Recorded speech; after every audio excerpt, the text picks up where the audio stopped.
the 5th of March 2025. I can see that we have present Councillor Allison. Do we have Councillor Barker?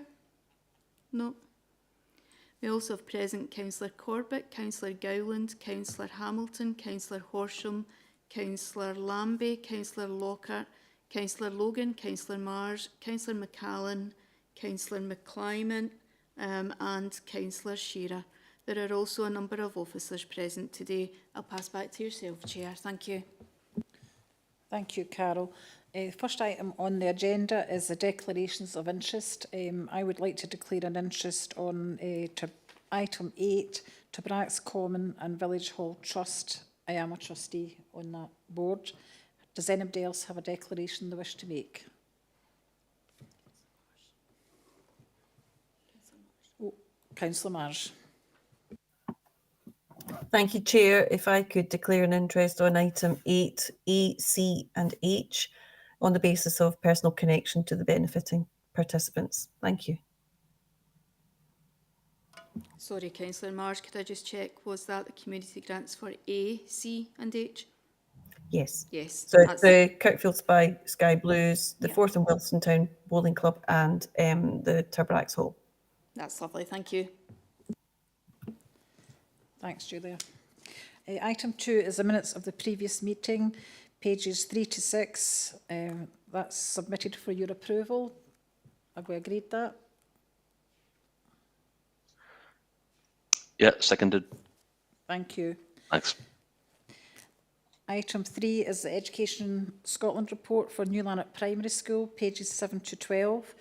I invite Rona James, the Service Manager, Curriculum and Quality Improvement Service, and Ian Fleming, Lead Officer, and Joanne Campbell, Head Teacher, to speak to the report. You can do it in whatever order you like. Thank you.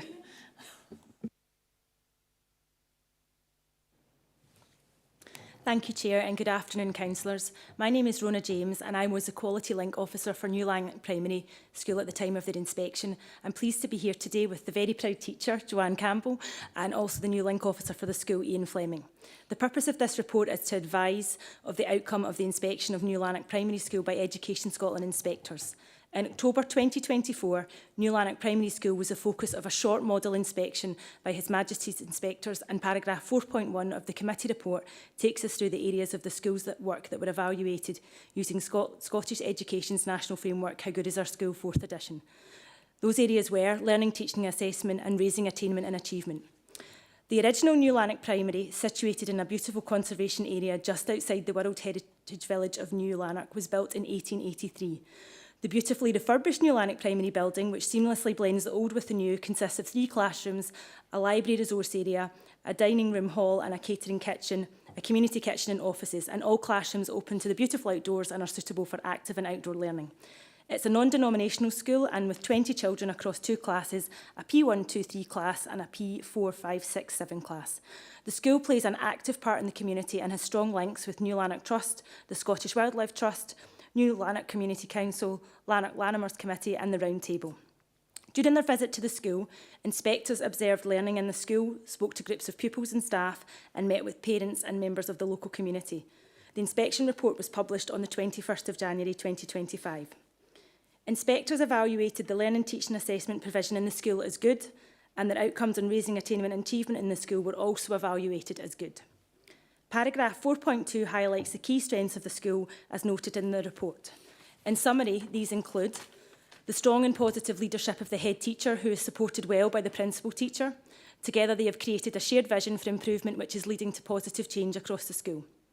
Children's opportunities to lead their own learning and contribute to leadership and improvement of the school. This approach leads to children who feel included in the life of the school and are proud of their community. The respectful and caring relationships between children and adults. This nurturing ethos across the school results in children making good progress in their learning. And the effective teamwork among staff and their motivation for change and improvement. All staff are keen to develop their individual and collective skills to help improve children's experiences. Paragraph 4.3 references areas for improvement which have been included in the school's improvement planning for this session. They're not anything new, but an endorsement from inspectors to continue to prioritise raising attainment for all children across the school. Staff should continue to use recently implemented processes in professional learning to improve further use of information to track children's progress in learning. They should continue to embed approaches to assessment, planning and moderation to ensure children's learning is planned at the right level of difficulty and linked to national standards. And they should continue to increase communication and parental engagement to evaluate and shape ongoing improvement across the school. As outlined in paragraph 4.5, inspectors are confident that New Lanark Primary School has the capacity to continue to improve and will therefore make no return visits in connection to this report. I'm now going to hand over to Joanne Campbell, who will share a few of her highlights from the report.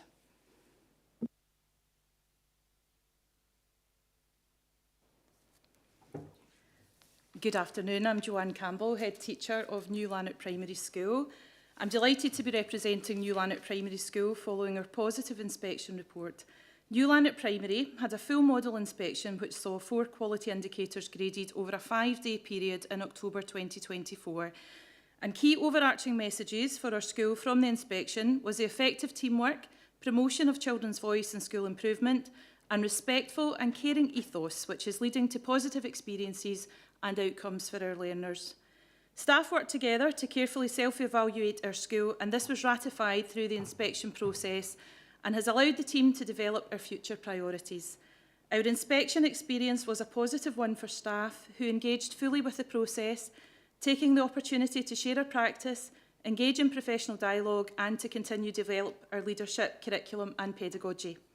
We work hard to build a culture of professional learning, and this was recognised through our report, which specified that staff are highly motivated to expand their professional knowledge and have a strong team approach to improve learning opportunities for children and families. As part of the inspection process, our learners demonstrated their ability to discuss their school values, and our pupils are involved in purposeful self-evaluation activities, including contributing their views to key aspirational questions. A strength of the school was children's opportunities to lead their own learning, and we're committed to ensuring that all of our school community and partners are involved in the life and work of New Lanark Primary School. HMIE noted that all children enjoy meaningful leadership roles in pupil leadership committees, which supports children to develop greater awareness of themselves as learners, broadens their curriculum experience and improves attainment in reading. And it was very pleasing for our whole school community to see the involvement of our learners in school improvement being recognised as a strength in our inspection report. As a new head teacher who led a school and relatively new team through inspection during my first 6 months of substantive appointment, the confirmation that our approach, vision and outlook is the correct one for our school context has ensured that we continue to meet learners' needs at New Lanark. Our report specifies that school leadership has an accurate view of the strengths across the school and is aspirational for all children. And this has allowed us to embrace our inspection as an endorsement of the development work already undertaken, such as our newly introduced systems and processes to track pupil progress and raise attainment. Our inspection report also provides a mandate for continuing to realise our collective vision for school improvement, learning and teaching and partnership working. Partnerships are incredibly important to us at New Lanark. Our learning community, parents and multi-agency partners support our curriculum development, which takes account of the uniqueness of our context as part of a UNESCO World Heritage Site, which represents significant geographical and historical importance. Our children's enjoyment of learning and the encouragement that teachers give was noted by HMIE to enhance a supportive and shared learning environment at New Lanark Primary School. A comment which made us particularly proud within our summary of inspection findings was the recognition of our professional commitment to advocate for families who are facing challenging circumstances. Our use of digital and assistive technologies in supporting learners who experience barriers to learning was praised by HMIE, and it was noted that across the school, children and staff have positive, warm and supportive relationships which reflect the school values. Our report identified relationships, the ethos of the school, behaviour and levels of support for our children as key strengths, and we are immensely proud of those who work or learn in New Lanark Primary School that they get to experience this every day, and this led us to being rated good in all categories. We strive to support our learners in all they do, and the whole school community of New Lanark are very proud of a report which recognises the engagement and motivation of our learners, the commitment of teaching and non-teaching staff who treat each other with respect, kindness, and our new school value of care in our daily actions and interactions at school. Our improvement priorities will continue to take forward the recommendations from the report and ensure that our school continues to thrive. Thank you for the opportunity to share our inspection experience with elected members today. Thank you, both Rona and Joanne. Must have been quite daunting to have an inspection in your first 6 months. So well done, and well done in getting good. I'm one of the local councillors. I don't know whether anybody else wants to ask any questions, or is everybody happy? Oh, sorry, Joanne, were you wanting back in? Sorry. It was just to thank Joanne and just to say that it was a really positive HMI report and experience, and I was really privileged to be part of it. We're all really pleased with it in the education community, and this includes our interim executive director, who's also delighted.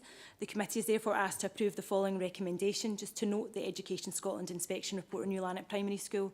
And would like to thank you for listening today and welcome any comments or questions. Thank you. Sorry for jumping in there without you finishing your report. Okay, so we've got Julia Marsh. Julia.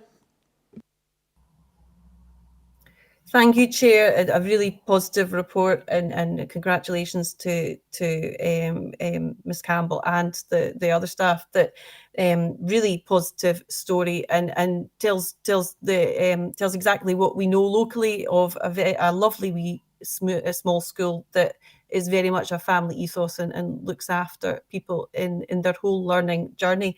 I wondered, the one thing I was surprised to not see noted in this report was not only the community connections in terms of learner experience, but also the joint learning that I know goes on with the twin school, Kirkfield Bank Primary, that Miss Campbell's also head teacher of.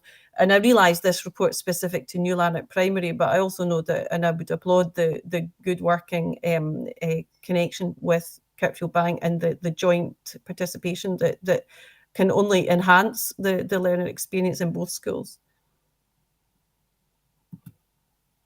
Do you want to respond to that? Thanks. Just to say thank you to Councillor Mars for recognising the partnership work that we do across our learning community, but specifically and most importantly, I think, with our partner school of Kirkfield Bank as well. So thank you for the recognition of that. Thank you. So can we, oh, sorry, Richard Lockhart, please. Chair, well, it's just to add my congratulations as well. I mean, it's a very good report, and it's a great wee school. Well done, you. That's all I want to say about that. Thank you. Thanks. Oh, Councillor Logan. Thanks very much, Chair. I only have one question. It was about numbers in the school. I read the report there, I read it the other day, but I didn't see the pupil numbers. And could I ask, I'm always interested, do you have a lot of placing requests in the school? Thanks. Thank you. Eileen. Yeah, Rona. Not Rona, sorry, Joanne. Our school roll at New Lanark is currently 20 pupils, which is shared amongst two classes. Obviously, we're within an area of conservation. We have a relatively small catchment area, and we do have some placing requests in school. I can't confirm about next session's intake, unfortunately, at this point. But yes, we do have some placing requests. But we're very keen to promote our school and the work, the positive work that we do in school across the Lanark learning community and beyond as well. So we'll continue to do so. Thank you. So can we just note the report? Do we have a seconder here?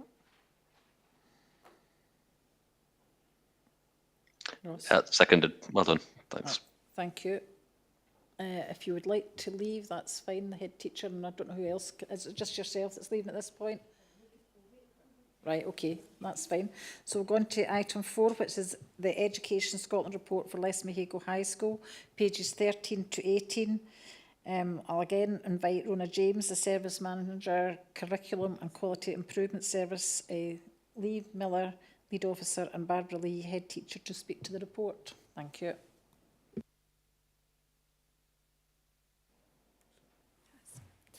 Thank you, Chair, and good afternoon, councillors. My name's Lee Miller and I'm the Quality Link Officer for Leesmahigo High School, and I'm pleased to be here today with the head teacher, Mrs Barbara Lee, who's been head teacher now at Leesmahigo for the past 3 years. The purpose of this report is to advise the outcome of the inspection of Leesmahigo High by Education Scotland inspectors. In early December 2024, Leesmahigo High School was the focus of a short model inspection by His Majesty's Inspectorate, and paragraph 4.1 of the committee report takes us through the areas of the school's work that were evaluated using the Scottish Education's National Quality Framework, How Good is Our School For? Those areas were learning, teaching and assessment, and raising attainment and achievement. Leesmahigo High serves the village of Colburn, Leesmahigo, Kirkmuir Hill, Blackwood, Auchenheath and the surrounding areas, and at the time of the inspection there were 634 young people across S1 to S6. During their 4 days in the school, the inspectors observed lessons, spoke with groups of pupils and staff and met with parents and members of the local community. The inspection report for Leesmahigo High was published on the 11th of February 2025. Inspectors evaluated the school's Learning, Teaching and Assessment division as good, and their outcome for raising attainment and achievement was also evaluated at good. Paragraph 4.2 highlights the key strengths of the school as noted in the report, and in summary these are: the head teacher, ably supported by our deputy head, has created a very positive ethos across the school and the inclusion support team. And this is built upon nurturing, supportive relationships and that create a sense of inclusion and a strong sense of belonging, calm and a purposeful learning environment. The inspectors also noted that they found young people who are very proud of their school. Staff have strong, effective working relationship with partners in the community, and partners work well with staff to provide a wide range of helpful supports and activities for young people and staff.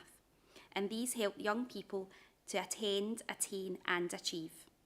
Staff check the progress of young people well and at specific points across the year, and they use this information effectively to support young people. As a result, young people, including those who require additional support with their learning, make very good progress in literacy and numeracy. In paragraph 4.3, it references some areas for improvement which are already being included in the school's improvement planning for this session and beyond. And these include: across the school, teachers should continue to make greater use of ongoing assessment, and this should help improve the pace in lessons and help more young people engage in appropriately challenging tasks and activities. Staff are also going to continue to focus on improving transition and building prior learning between S3 and the senior phase. Staff also are keen to improve the work and the quality of the passes at national qualifications in order to raise attainment. This is an ongoing focus. As outlined in paragraph 4.5, inspectors are confident that Leesmahigo High has the capacity to continue to improve and will therefore make no return visit in connection with the report. And I'm now delighted to be able to hand over to Barbara, who's going to share a few highlights from her report. Good afternoon everyone, my name is Barbara Lee, I'm the head teacher of Leesmahigo High School and I'm delighted to be representing the Leesmahigo High School community today and to discuss our recently published inspection report from HMIE. As head teacher, I feel the inspection process has been a very positive one for our school community. It has endorsed our school vision, together we learn, together we achieve, together we succeed, and the ongoing development of our shared values of care, commitment, ambition, resilience and equity. These underpin the work and the life of the school and our direction of travel. Our own self-evaluation was validated by HMIE. This is very reassuring and provides us with a mandate to continue to proceed with increased confidence.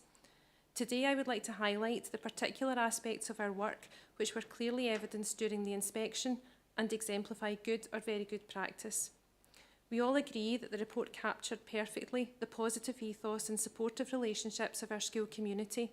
We were particularly proud of the lead inspector's opening statement when giving the verbal feedback, when she highlighted the warm welcome extended to herself and her team throughout the week and how it had been a pleasure to spend time with everyone within our school community, something we would want for all visitors to our school. Within the report, there are many statements recognising the mutually respectful relationships, our polite and friendly young people who are proud of their school, effective partnership working, progress being monitored effectively, support being given for learning and attainment and particular achievements in literacy and numeracy. We already had recognised and have plans in place to support improvement in the use of ongoing assessment, pace and challenge, and the transition from BGE to senior phase, as well as the quality of NQ passes. Within our school, we also have a specialist provision for students with additional support needs, our inclusion support team. We were delighted that the work of our inclusion support team and the extensive achievement programme offered to young people who join us in specialist placement, supported by partners, was highlighted as practice worth sharing nationally. To have this recognised by HMIE has made our school community very proud. Learning and teaching are obviously our core business, and we were very pleased that these aspects were commented upon positively. Inspectors cited positive relationships in learning environments, displays of pupils' work and visual prompts, our learner's statement, positive relationships planning to meet our needs, being clear about our learning, active and engaging learning, and talking about our learning, and our excellent lesson framework, which outlines our expectations of learners of lessons from the starter activity, chunked learning activities, right to the plenary activity, as well as the Les Mehigo Learns Hub, which is a CPD resource, and engagement in peer observations, consistency in high quality learning and teaching amongst our strengths. As you will have read in the report, it was noted that learning activities were well structured, clear instructions were given by teachers, that all young people had access to Google Classrooms to support their learning. Students valued the regular opportunities to reflect on progress through learner conversations. Summative assessments were used effectively, and teachers were confident in making professional judgments, providing feedback, engaging in moderation across the Clydesdale area, and sharing SQA expertise. Robust monitoring and tracking of pupils' progress and attainment and interventions were also highlighted. Staff track and support attendance of students effectively. Progress and attainment in literacy and numeracy, and improvements in achievement of Curriculum for Excellence Level 4 in reading and listening were worthy of comment. The particular attainment of students with additional support needs was highlighted. Inspectors noted the wide range of opportunities that are available to young people through clubs and activities and the positive impact of these. We're delighted to have well-attended clubs, including cheerleading, computer games, chess clubs, and opportunities for inter-school competitions. Young people are encouraged to reflect on the skills that they develop through wider achievements and their wellbeing logs, which they complete through personal and social education. Achievements are tracked effectively at whole school level, and we celebrate both in and out of school achievements through assemblies, in newsletters, and through our House Points system, always trying to identify young people who would benefit from an additional opportunity. Again, partnership working has been key to our success in this field. Equity and the work of our Inspiring Les Mehigo strategy has supported young people and removed barriers to learning and participation from 2017 to date. We can demonstrate a reduction in the poverty-related attainment gap over a 3-year period. Interventions such as outdoor learning, Friday Club, attendance projects and our virtual school have supported engagement and attainment. Our S5 and S6 stay-on rates and positive destinations data is strong. It was noted that the majority of young people go on to further and higher education. Within our inclusion support team, the support provided for young people by teachers and support assistants was recognised. Young people were engaged in their learning, and the quality of learning and teaching is very good, with strengths in questioning and formative assessment. We have robust improvement planning procedures in place and are confident that this will scaffold the process towards meeting the recommendations given by the inspection team. Overall, the inspection experience was extremely positive. The report has been a great boost for the school community, and we're confident that the cycle of improvement planning within Les Mehigo High School will continue in years to come. Colleagues in the Local Authority Central team and neighbouring schools have been a great support prior to and during the inspection visit, and we'd like to thank them publicly for their professional input and pastoral care. Thank you for the opportunity to share our inspection experience with elected members today. We're happy to answer any questions that you might have.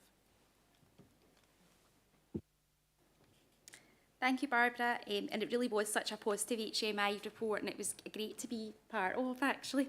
And we're really pleased in the education community how it's landed, the report, and our interim executive director is also delighted, particularly with the national practice in terms of the inclusion base and the fact that that was recognised as practice worth sharing.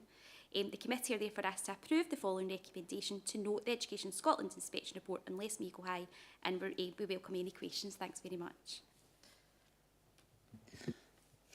Thank you, Lee and Barbara. Got the right head teacher here? Too many names for me. But thank you very much, and it's really good to get another good inspection report, and to know that it was a positive experience for yourself as well. And obviously they were really pleased with the warm welcome that they got from, we wouldn't expect anything else in the Clydesdale area, to be honest, but anyway. So I don't know, I'll open up to any questions or comments from any of the online. Mark Horsham, thanks.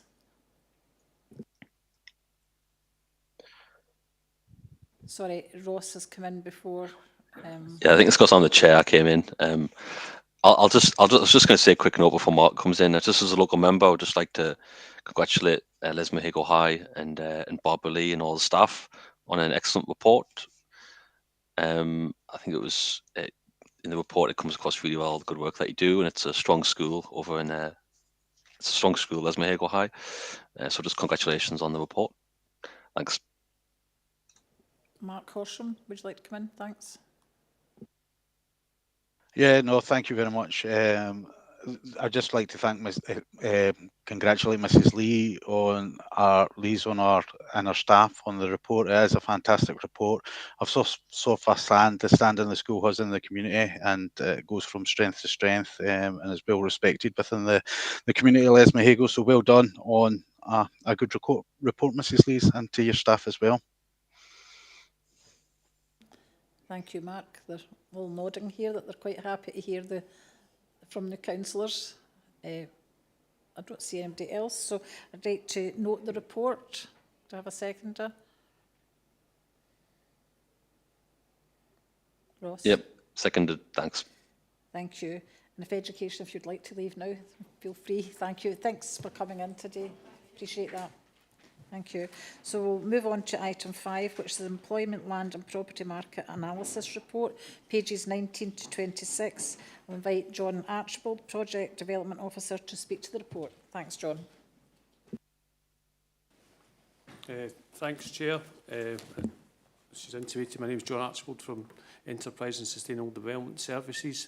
The report I'm bringing today is for information. It was previously approved at the Community Enterprise Committee. In section 1, we outline the purpose of the report: to advise on the conclusions of the recently completed employment, land and property market analysis, and to advise on the outcomes of these reports, which will inform the future economic development policy and any future investment by the Council. Going to section 3, we give some background around the Scottish Government's national strategy for economic transformation. One aspect of the strategy's vision is for Scotland to be the best place to start and grow a business. Having an adequate supply of employment, land and property in the correct locations is a factor in this aim. And to understand the South Lanarkshire Employment, Land and Property Supply, Ridings LLP were appointed to provide employment, land and property market analysis for the South Lanarkshire area. This was implemented in 4 parts to form a suite of reports. Relevant to this committee, one of the reports was for the Clydesdale area, but we also have reports for Hamilton, Blantyre, Larkhall, East Kilbride, Cambuslang and Rutherglen. The information used to formulate these reports comes from a range of sources, including electronic data sources, site visits and the views of occupiers. In section 4.2, we provide detail specifically to the Clydesdale area. Clydesdale has an industrial stock of 1.7 million square feet in an estimated 217 industrial units. This is around 8% of the South Lanarkshire total stock of floor space. Clydesdale's industrial stock is not particularly old or obsolete in design terms other than in certain estates. New development is not common and buildings may be upgraded to continue to meet occupier needs. The report identifies that more pressing need in Clydesdale is to ensure supply of units while monitoring the wider stock for any signs of obsolescence. Moving on to offices, Clydesdale is not a core office location. Of the 3.8 million square feet available across the council area, it has a stock of 200,000 square feet, which is equivalent to 6% of South Lanarkshire's total office floor space. The office market in the area the office market potential is affected by the shift to home and hybrid working, but is supported in Clydesdale by local services based in communities. In 4.6, the geographical split of property across South Lanarkshire is outlined, with Clydesdale having 4%. On to employment land. Take-up of employment land in Clydesdale has potentially been suppressed by an absence of effective supply. The report identifies a requirement to support the sector and bring forward of fully serviced sites, such as the council-owned site at Falls Road, South Falls Road, Lanark, most likely for owner-occupied development, though potentially also for the council to directly develop should that be considered. 4.8 gives a breakdown of the employment land supply, and in 4.9 we give the South Lanarkshire wider context. The industrial property market in South Lanarkshire is extensive. South Lanarkshire's current stock of industrial property is estimated at 15.9 million square feet. South Lanarkshire's principal industrial development era was the 1970s to the 1990s. This means that more than half of the local authority's stock is at least 44 years old. With older stock refurbishment, energy performance is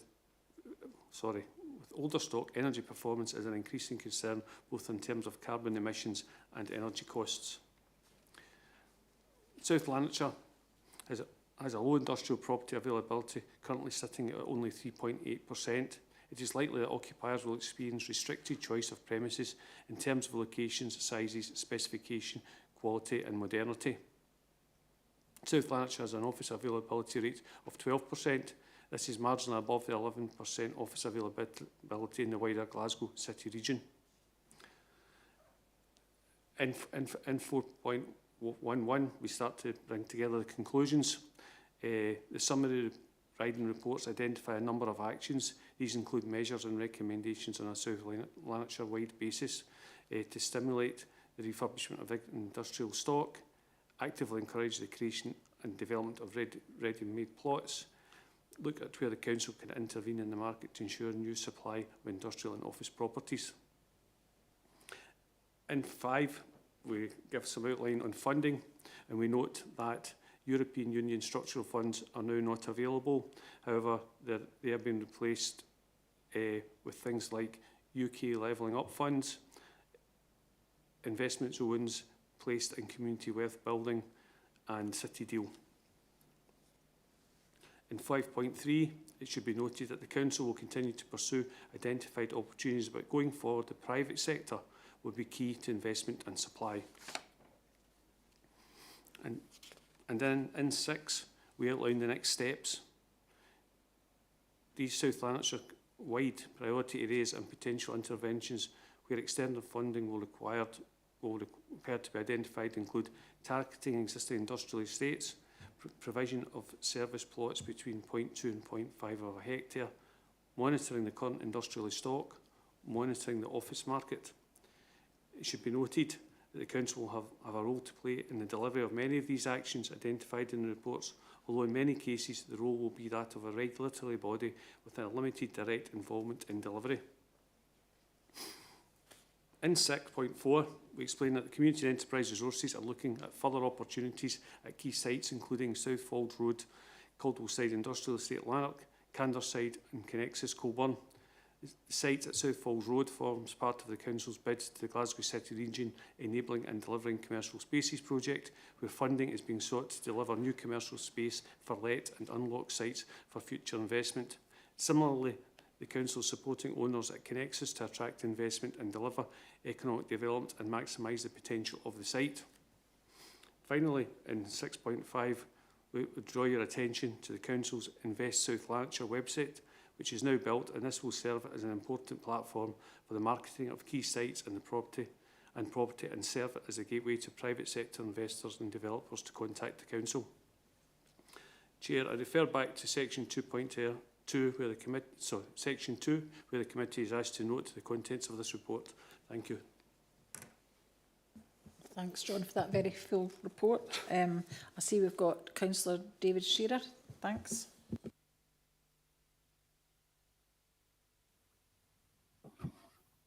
Thank you, Chair. A very good report, very thorough report, and a very important report going forward.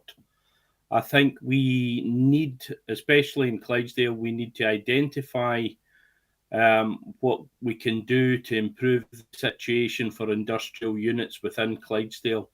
We also need to have some joined up thinking between economic development and the local plan to release sites for small to medium possible units within some of our smaller towns and even villages if necessary.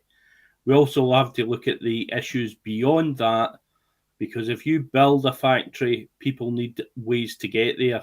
And if we're trying to be as green as possible, that means public transport. And as always in Clydesdale, transport is a big issue that needs to be dealt with in any developments. But I sincerely welcome this report and hope that the implementation brings us the benefits that we're looking for. Thank you, Chair. Thanks, David. John, do you want to respond to that? Thanks.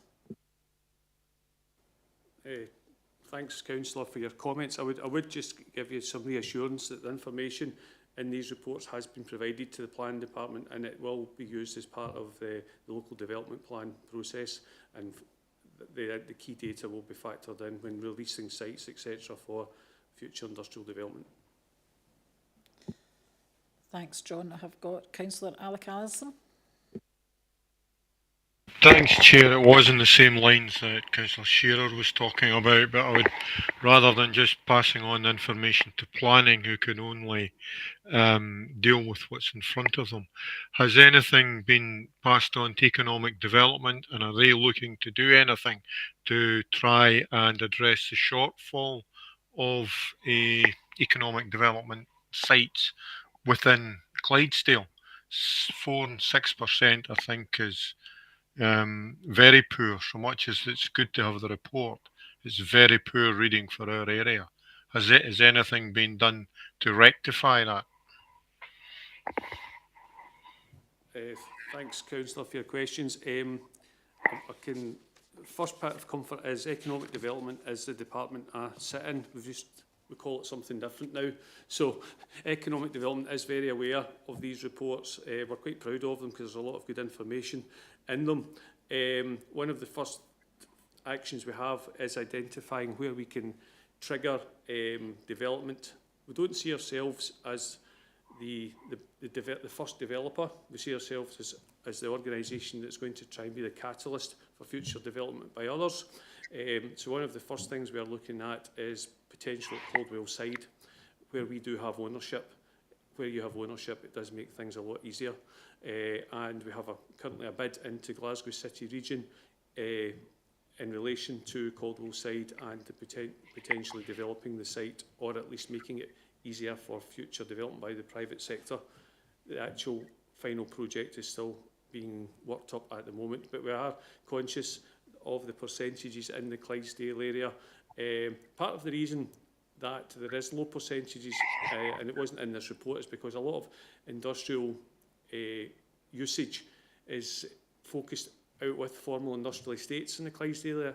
Being a rural area, people use other sheds on perhaps what were small holdings, spare sheds on farms, etc. And that data doesn't quite often get trapped as formal industrial estates. But we are conscious of the percentages.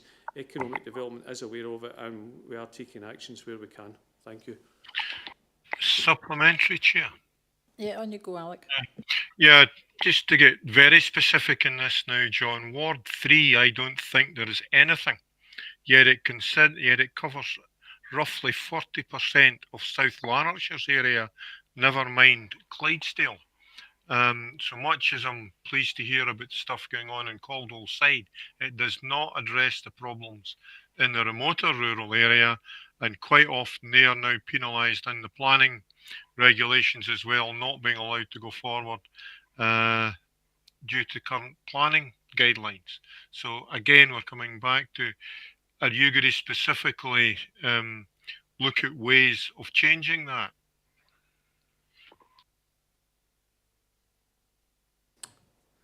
Thanks. Well, I've taken a note of that, and we are looking at the whole of Clydesdale. There has been a focus on the larger towns, to be honest, Councillor, because that's where most of the existing stock is. But that is not to say that we shouldn't be looking at elsewhere. And as I said to Councillor Shearer, we're providing all the data to the planning department to inform LDP, the LDP, to ensure that there is appropriate release of land. And I will take back your comments as well. Not a problem. Thank you. Thanks, councillors, for your questions, and John for your report and your answers. So I'd like to note the report. Do I have a seconder? Yeah, thanks for the report. Seconded. Thank you, Ross. So, John, if you would like to leave, that's fine. Thank you very much. So we'll move on to item 6, which is the Housing and Technical Resources Participatory Budgeting, pages 27 to 34, and I'll invite Pamela Newey, the Area Housing Manager, to speak to the report. Thanks.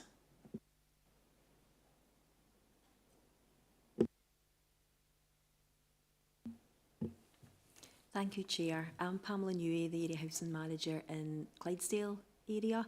I'm here today to update the committee just on our participatory budget and the service areas, including the estate improvement budget and the housing investment programme environmental budget. So with the participatory budget, we do pre-consultation, and just on the estate improvement budget, this is £40,000 that is split between the 4 housing divisions of South Lanarkshire. And each local housing management team can direct the funding towards projects or improvements highlighted as a priority by customers of housing and property services. Although the budget is limited, it's ideally suited for participatory budgets approach, and is often funds a number of smaller projects in an area that's maybe been highlighted by elected members or by our customers. Examples of this is new fencing or street lighting to improve safety. To date, for our estate improvement budget within the Clydesdale area, we have identified 2 projects, and they are both improving the parking at Shad Lane and Curluke, and also upgrading the car park at Park Street. In relation to the housing revenues budget for 23-24, the Housing Investment Programme, engagement with tenants on the overall housing revenue account budget for 24-25 period, and the proposed levels and focus of the Housing Investment Programme took place as part of our annual resource budgetary consultation programme. The environmental aspect of the Housing Investment Programme is a significant budget area that covers a wide range of projects that seek to improve the quality and energy efficiency of councils' domestic housing stock. For example, projects within the budget can include replacement doors and windows within properties, a redevelopment of communal areas and multi-storey buildings, and sheltered housing facilities. So today in Clydesdale, we had 1 participatory budget project has been undertaken during 2024-25, and that was in Glebe Gardens, the sheltered housing site within Lesmahago, where the tenants had been consulted on a series of environmental upgrades. In relation to the estate improvement budget, we spent a total of £10,041.41 from the estate improvement budget, and this was spent during 24-25, and this was following feedback from the tenants, especially around the Curluke, about the poor quality of the road conditions. The car park was resurfaced at Shad Lane, and that's just off New Barnes Street, in response to complaints that non-residents were using reserved parking bays at Park Street and Curluke. Bollards were installed to ensure that spaces are available for tenants and residents. In relation to the consultation for the Glebe Gardens sheltered housing site in Lesmahago, 10 sheltered housing tenants had been consulted on plans for external upgrades.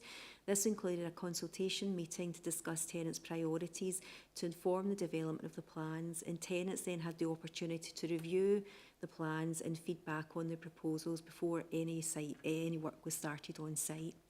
The upgrades included an overhaul of the grounds, which saw pathways improved, uneven gardens at the rear, the properties levelled out and made accessible, the installation of accessible drying facilities and new planting throughout, and the total cost of the upgrades was £122,648.95. Officers from Housing and Technical Resources will continue to take forward opportunities within Clydesdale to ensure tenants and other customers can determine the outcome of budgets within the environmental programme and estate improvement budgets. And obviously we'll update committee further. And you will see at the back of the committee report the before and after photos. You can see the improvement at the car park at Shad Lane. And then at the installation of the bollards within Park Street and Carluke, and then for the housing investment programme within Glebe Gardens, you can see the difference it's made with making that level access for the residents that are there. Thank you for letting me share the report. If anyone has got any questions. Thank you, Pamela. Councillor Shearer. Thank you, Chair. Just to say this is wonderful report. I am pleased that at these outcomes, much as we are always working towards keeping our properties wind and watertight for our tenants, the surrounding estate is very important to them, and it obviously affects their quality of life. So projects like these are very significant, and I hope we can go forward and continue in this vein. Thank you. Thanks for your question, David.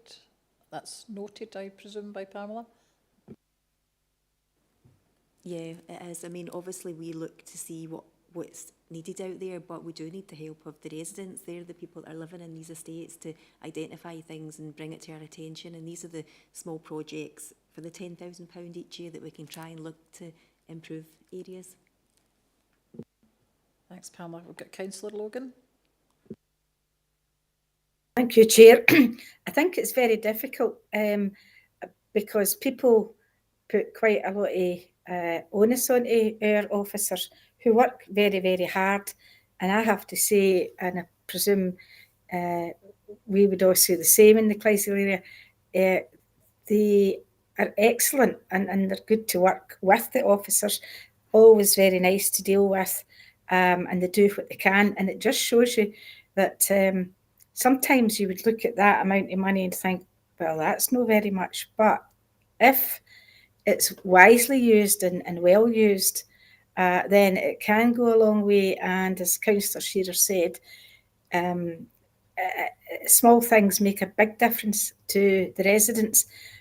So I hope that we can continue each year to get some money, not just for the Carluke area, but for that could be used elsewhere. But also, I think I'd like to say publicly that we should have recognition for all the hard-working staff who deal with the public 9 to 5, 5 days a week, sometimes in very difficult situations, but always doing their best. Thank you.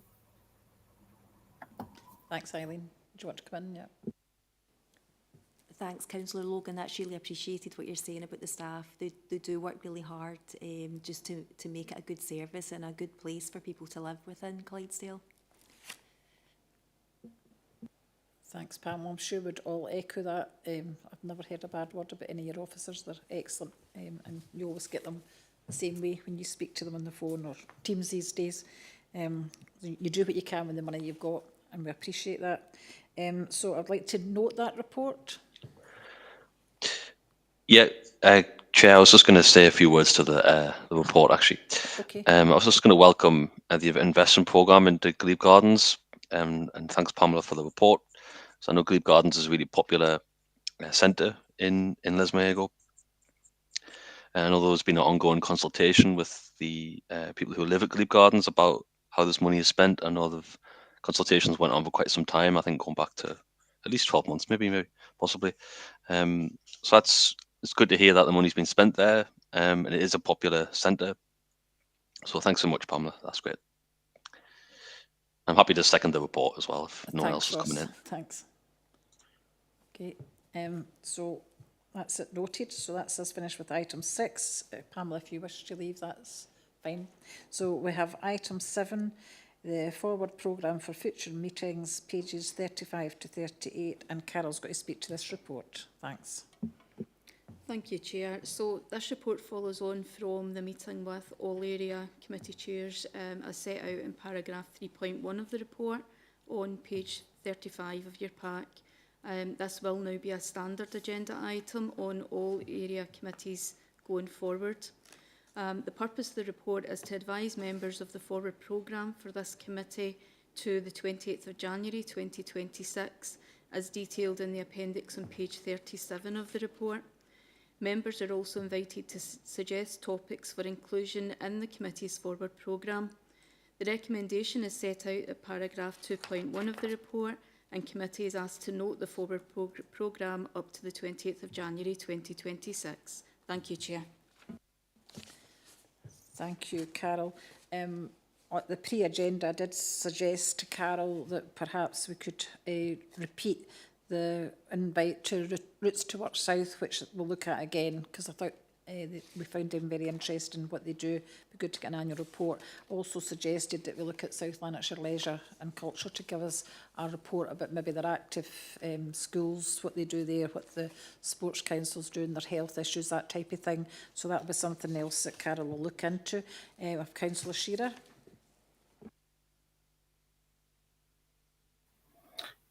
Yeah, thank you, Chair. If I could make a pitch for maybe at some point Care and Repair making a presentation to the area committee. I know you and I are heavily involved, Catherine, but I think Yes. other members might find it useful to know the things that Care and Repair get up to. Thank you. Yeah, I declare an interest as well, but they're actually on page 37, so they're there for me. They're invited. They're on the agenda. Okay. Excellent. So I don't have anybody else asking, so I'll just note that report. Do we have a seconder? Seconded. Thank you. So on to item 8, which is community grant applications, pages 39 to 44. I'll get Carol to speak to this report and she'll sort out who's going out when. So on you go, Carol. Thank you, Chair. So this is the standard report which is submitted in respect of the community grant applications.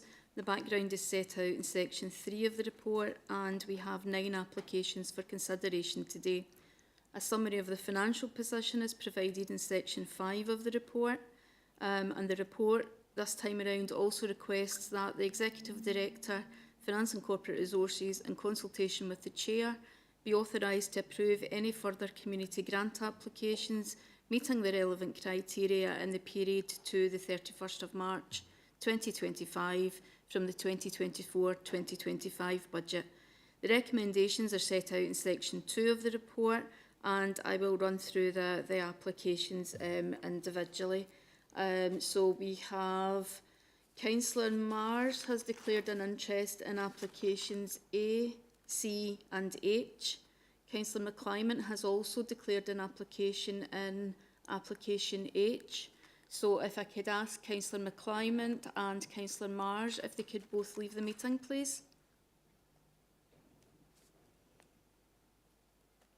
Okay, I can confirm that Councillor McClymont has now left the meeting and Councillor Mars has also left the meeting.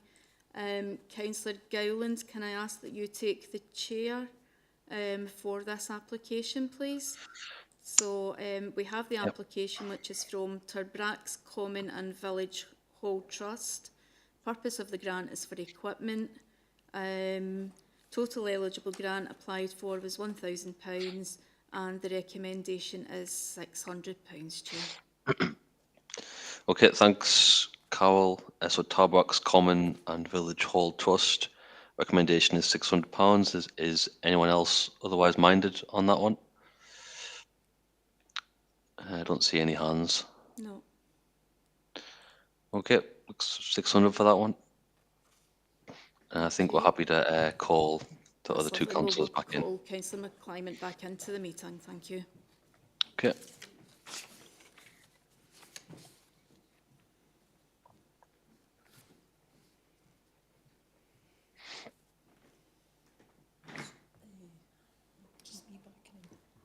Yeah, so we've only invited yourself back in. If we can now deal with application A, Chair, which is Kirkfield Sky Blues 2011. The purpose of the grant is start-up costs.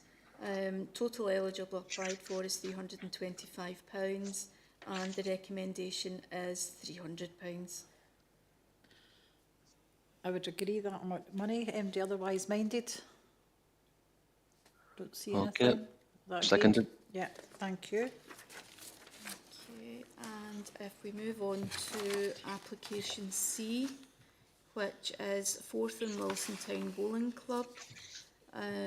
Purpose of the grant is equipment.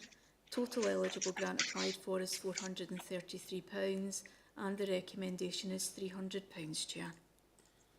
Thanks, Carol. I would agree that amount. Is anybody otherwise minded? Don't see anybody. Can I have a seconder? Seconded. Thank you, Ross. Okay, and if we can just invite Councillor Marsh back into the meeting.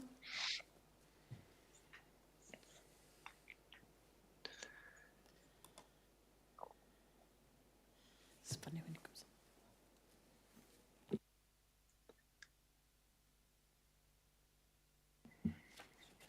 Okay, I confirm that is Councillor Mars is now back in the meeting.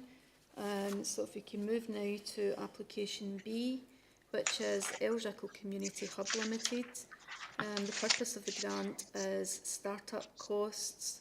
Total eligible applied for is £1,000 and the recommendation is £300, Chair. I would agree that £300. Is anybody otherwise minded? We've got Alec Allison, thank you. 300 out of the £1,000 that it's eligible for. That's because it's a start-up, Alec. That's all they can get at start-up stage. That's written in tablets of stone. Right. Aye. So therefore, it's not 1,000 as it says in the papers that they're able to. What's the word in moment? Yep. Flick between screens. Thank you. Yeah, so the eligible that they have applied for is £1,000, following our kind of standard recommendations. So the maximum amount that we would normally give for a start-up grant is £300. That is all obviously up to members to determine what they wish to award, but our standard start-up is £300. Thanks, Carol. Alec, do you want to say anything on that? It just seems very little. I know what it's costing them to set up. The insurance for the hub alone for a year is nearer 500. So Well, it's hardly touching the sides of start-up costs. And if that's what we normally do here, I think we do need to perhaps look at it more generally rather than at this one in particular. That's fine, Alec. But just to say that I don't think insurance is included. I don't think that's something they can even apply for within the grant. All right. Yeah, right. so we're Well, happy. aye. It was just an example of the costs that they have for starting up. Carol's got something to add. She'll just explain why we only do 300. Hi, Councillor Ellison. So I believe the kind of main reason that they only recommend £300 is in case the group doesn't actually get off of the ground and it ends up dissolving, and then obviously it's money that the council has lost. Okay. Perhaps it's something that we can look at next year, Alec, if I think we've got the same budget. Yeah. Right. Yeah. Yeah. Okay, happy with that. So I would agree that amount of money, the 300. I think Councillor Logan was also Oh, looking sorry, to speak I as see well. Eileen coming in. Sorry, I didn't see that. Chair, no, Carol actually answered part of what I was going to ask or say, and I think it's right. I mean, we're not just talking about a specific, well, we are talking about a specific group, but you have to remember that we're dealing with loads of different groups, and I think it's right if they get a start up at a certain amount. Now, if that group flourishes and moves on, then you've seen earlier today that we do, we would give higher amounts and different things. So I think it's right, and I think what Carol said is most important, is that if you give a start-up grant and it helps them to get themselves, in fact, there was one earlier, I wanted to come, I can't remember, then that's fine. And if it flourishes and gets off the ground and gets on with it, then you do look at other amounts for them. So I think Carol was right. Or, no, just Carol. The amount is right, thanks. So I think we have agreed that, have we? And has it been seconded, Ross? I can second it, Yeah. yeah. And Alec, I don't know whether you want to switch your camera off or you want to say anything else? No? No, Right, I'm happy. thank you. So we'll move on to D, Carol. Thank you, Chair. Yeah, so application D is Colburn Homing Club. The purpose of the grant is equipment administration and publicity costs. Estimated cost £500 and the recommendation is £300, Chair. I would agree that £300 is anybody otherwise minded. I don't see anybody with their lights on, so is that agreed? Agreed. Seconded. Thank you. So on to E, thanks Carol. Okay, application E is Lanark Biggar and Peebles Foal Show Society, Lismahago. Purpose of the grant is administration and publicity costs. Total eligible grant applied for is £280 and the recommendation is £170, Chair. Thank you, Carol. I don't see anybody with any lights on, so I would agree that amount. Seconded. Thank you, Ross. So on you go, Carol. Okay, so application F is the Association of Friends of Crawford John Heritage Venture. The purpose of the grant is materials administration and publicity costs. The total eligible grant is £300 and the recommendation is £180, Chair. Thank you, Carol. I don't see anybody with their lights on, so I would agree that amount of money, 180. Seconded. Thank you. Right, Carol, on to J, thanks. Application G is Black Mount Community Council. The purpose of the grant is administration and publicity costs. Total eligible grant applied for is £1,000 and the recommendation is £600, Chair. Thank you, Carol. I don't see anybody else with it that's otherwise minded, so I would agree 600. Seconded. Thank you. Carol, do you want to move on to I? Thanks. Thank you, Chair. Yeah, so application I is Lanark and District Pipe Band. Purpose of the grant is equipment. Total eligible grant applied for is £1,000 and the recommendation is £600, Chair. Thank you. I don't see anybody otherwise minded, so I would agree that amount of money. Seconded. Thank you. So the other thing that we have to agree is the authorisation for the any further community grant applications meeting the relevant criteria in the period to the 31st of March be agreed with the Chief Executive and the Chair. Is that correct, Carol? Oh, sorry, when I see Richard, it's the Executive Director, Finance and Corporate, Finance, and, right, and okay. the Chair. Yeah. It used to be now. Yeah. Okay, Richard, you've got your light on. This is an area which I've often queried. I've been on this for whatever it is, 7, 8 years now, and every year, as usual, we run out with a pretty substantial amount of money unspent. And yet again, going through all of these examples, just looking at today, you finish up granting an amount which I agree is fixed, but I think the time has come to look at what level these grants are fixed at, because it doesn't seem to make a lot of sense. If certainly 7 or 8 years running, we have run out with very large amounts unspent. So I personally would like to move that we reconsider all of the minimums and all of these amounts, if you like, that are predetermined and are treated as the maximum that can be paid out under the various different circumstances. Thank you. Thanks, Richard. I think we've discussed this quite a bit. We don't always have enough money. I don't really know what the answer is. We try and tell people that the money's there and it's available. We don't do as much publicity as we used to do. But the amount of money, well, it's just what we usually give them. But I see Eileen's wanting to come in, so maybe she's got something to add. Thanks. I know we go through this every year, Chair, and I understand what people are saying, but at the end of the day, it is up to us to try and ask people or get people to apply. Now, the unfortunate thing is, I know that maybe if you wait till the end in the hope that you might get a wee bit extra or something else, or you know, rather at the start where you're maybe a wee bit more cautious. Now, I don't particularly know the answer, but I know that it's a difficult question. So do you put it all up and then you get a run of people and then there's nothing? And I would like Carol to explain to us if we are in the position that we should be changing anything, because I don't think that probably we can as such, but she could tell us that. So I wouldn't gung-ho today start saying, oh, we should do this or do that or do the next thing. And I don't know that it should be discussed maybe at an area committee. I think somebody, if they're going to look at it, would need to go and look at it and produce a paper, then come back and tell us. But I would like the legalities of it as well. And also, as I say, there must be groups out there, because two groups, it was me who just happened to meet them at all places at a swimming pool. And they were saying they were going to start up and do this and that.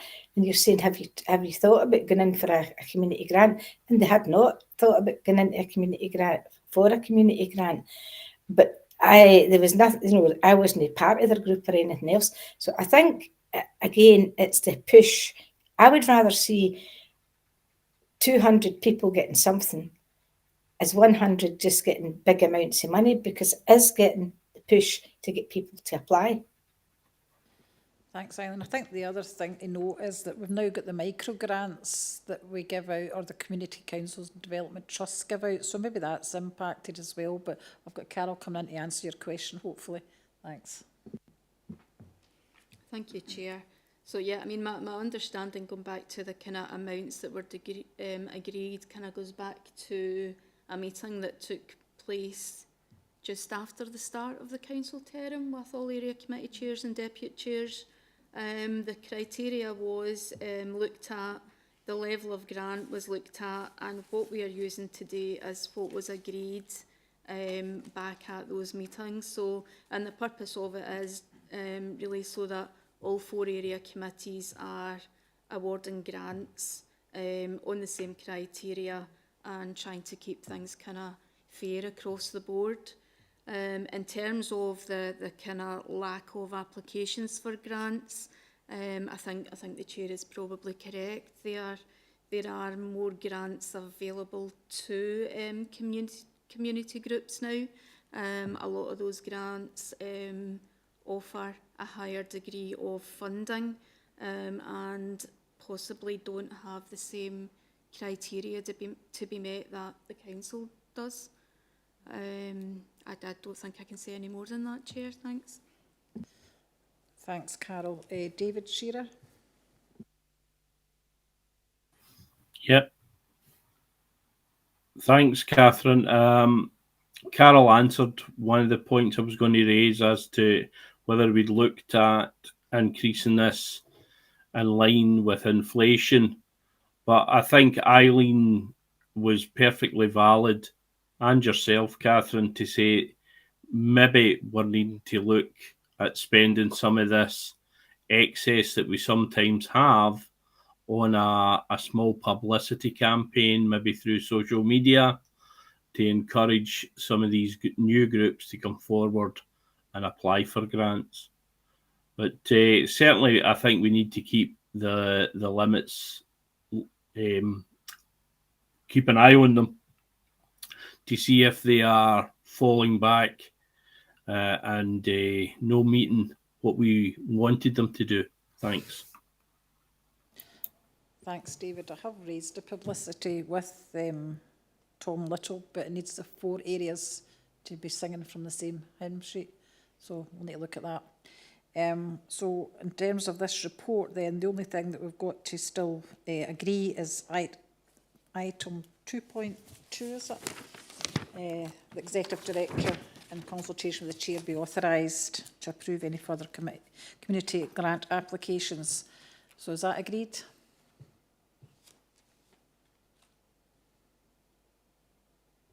Agreed. Yeah, thank you. Councillor Logan? No, I cancelled. Sorry, Catherine. That's fine, okay. So, oh, no, you're there again, Eileen. No, I'm cancelling, sorry. Okay, well, we have item 9 is urgent business, of which I have none. So I'd like to thank you all for attending today and declare the meeting closed. Thank you.